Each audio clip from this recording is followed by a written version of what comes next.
If you are suffering from a traumatic experience right now, if you have a broken heart, if you don't know how things can change, how things can possibly get better, my encouragement to you today is to keep going. Keep going, even if it feels like you're just going through the motions, which I'm sure, like I said, Ruth probably felt that way, just trying to survive, literally. Keep going. Wake up in the morning, talk to God, what he say. Hi guys, welcome back to my channel. This is Hope with Alex, and I wanted to talk about something just really quickly, and it is based on the book of Ruth. And this isn't like a sermon, obviously, because I'm not a pastor, but we gonna preach a little, okay? Because I just felt like the Lord was telling me to read Ruth today. I wasn't planning on finishing it, and I finished it, and it was incredible what happened. So if you haven't read the story, let me just explain what happened. So Ruth is the daughter-in-law of Naomi, and Naomi lost not only her husband, but two of her sons. And Ruth was married to one of the sons. So first of all, can you imagine Naomi and the pain that she is going through? Like, that's unbelievable. I can't even go down that path, like losing my brother. No. So Naomi is saying, I'm going to go back home to my homeland. And one of the daughter-in-laws, Ruth, says, hey, I'm going to come with you. I'm going to come with you. I'm going to go wherever you want to go. So she goes with her, and there's a distant relative whose name is Boaz. And basically, long story short, Ruth ends up marrying him and has a kid with him, has a son. So you're reading this whole story and you're kind of like, okay, there's some cool stuff here. I guess we're learning about loyalty. We're learning about making the best of situations, learning that there's good people out there. You know, Boaz was kind enough to marry this girl, but you're kind of like, oh, this is sad. Like, she just lost her husband. That's how I was feeling. Okay, some of you might feel different reading it, but that's like what was happening in my mind these last few mornings when I was reading it. And you get to literally the last verse. The last verse. I'm going to read it for you. Okay, it's the last verse. Did I say that? Because it's the last. And it says, and preface, the child's name of Boaz and Ruth's son is named Obed. Last verse, Ruth chapter 4, verse 22 says, Obed was the father of Jesse. Jesse was the father of David.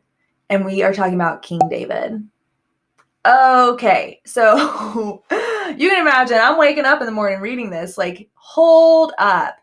It just was like I took 5 shots of espresso, because at the last moment, God can make something shift and breakthroughs can happen. Generational curses can be broken up. God uses the brokenhearted. He uses them for incredible things if we allow him to. Because Ruth could have stayed in her native land, but instead she went to a foreigner's land, so we can assume she wasn't an Israelite, and because Naomi was an Israelite. So she went to a foreign land, she stayed with her mother-in-law, and she listened to her. You know, the mother-in-law told her, hey, go help harvest barley at this guy Boaz's, whatever, not yard, what do you call it? Farm. And she was obedient, is my point. She was obedient even in her grief, even in such a terrible thing where she lost her father-in-law, she lost her husband, and she lost her husband's brother. You know, this woman had been through so much as well, Ruth, and she was obedient. She was probably just feeling like she was going through the motions, trying to survive. Back in the day, women weren't allowed to, you know, take on as much jobs as we are now. So technically you needed to have a man or a son or a brother to take care of you. And they sought out help with Boaz. They got help. And God used her lineage, you guys, used her lineage to birth King David. Her son was the grandfather to David. I mean, that's just unreal. David did so many amazing things for the glory of God. David is one of my favorite stories in the Old Testament.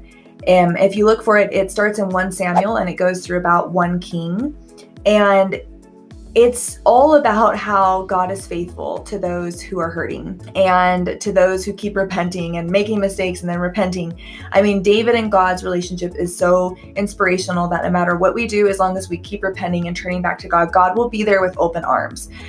I mean, and he's just such an inspirational story. David conquered the giant. David did so many amazing things, along with bad things, but God kept forgiving him.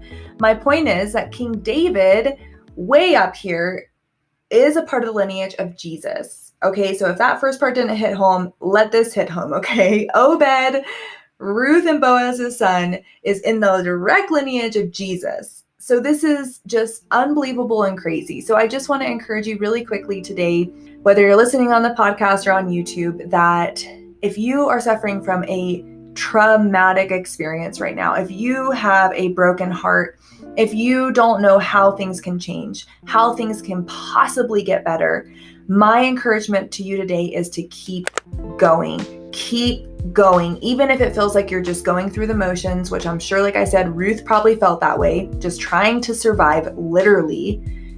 Keep going. Keep being obedient. Keep seeking God. Keep listening to those around you who are godly, who have wisdom. Stay in tune with God. And he will use your brokenness for his glory. He will use your brokenness for his glory, okay? And it might not happen in this generation. It might happen later. Your fruits of your labor now might not be recognized until you're up in heaven and you can see, oh my gosh, look, this is what happened. So don't be discouraged. Keep doing what you know is right. Keep pressing forward. Stay in the word, stay praying, stay close to God. And I promise you what you're doing, as long as it's something that is serving God, is absolutely going to have fruit. Okay, so just be encouraged by that, because like we just read, it was the last sentence. It's like God dropped the mic with this story, literally, and closed the book saying that Obed is King David's grandfather. It's unreal. So be encouraged, you guys. This is so powerful that God can use us even in our broken state for amazing, glorious things. Amazing, glorious things that we cannot even fathom.